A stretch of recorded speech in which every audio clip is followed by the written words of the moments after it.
O Igor me perguntou de onde vem a expressão onde Judas perdeu as botas. E aí, você sabe de onde surgiu essa expressão? Doug, Doug, Doug, Doug, Doug. Agora tá quase na época de colocar aqueles bonecos, né, de Malhação do Judas e tudo mais, e o Igor me perguntou isso. E na verdade, Igor, eu realmente lembro que você me perguntou isso antes, desculpa não ter respondido, né, isso anteriormente, mas aqui está a resposta agora. Quanto a essa expressão, né, de onde o Judas perdeu as botas e as expressões que vieram depois delas, né, de onde Judas deixou as meias e tem coisas assim, elas têm duas explicações, na verdade.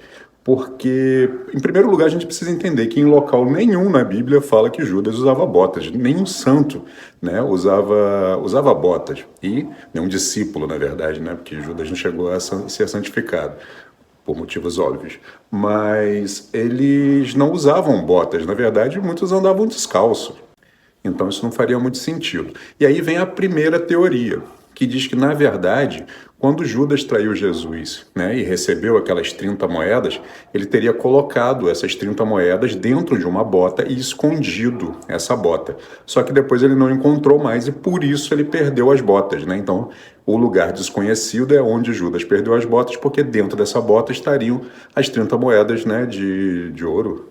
Não sei muito bem, não sou muito perito em mitologia católica. Onde então estariam essas moedas que ele vendeu, né, pelas quais ele vendeu, né, Jesus.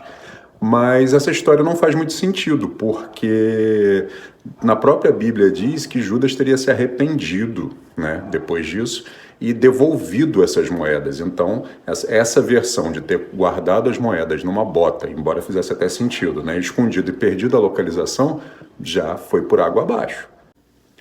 A outra versão, que faz um pouco mais sentido, diz, na verdade, sobre a questão das pessoas se suicidarem. Porque o que acontece? O Judas, ele se suicidou, né? Ele ficou com remorso por ter vendido Jesus pelas 30 moedas e teria se suicidado. E havia uma crença na época que dizia que as pessoas que se suicidavam, elas ficavam condenadas a vagar pela terra eternamente. Então, teoricamente, Judas ainda estaria caminhando por aí. E se ele está caminhando por aí, já andou bastante, deve estar bem longe, e se ele perdeu as botas, foi bem longe daqui. Então, essa é uma outra versão para essa história. Ninguém sabe direito de onde surgiu isso, se é uma expressão popular do Brasil, se é uma má tradução, uma tradução que chegou para a gente de uma forma truncada, mas a gente fala normalmente, e essas são as duas principais versões para isso.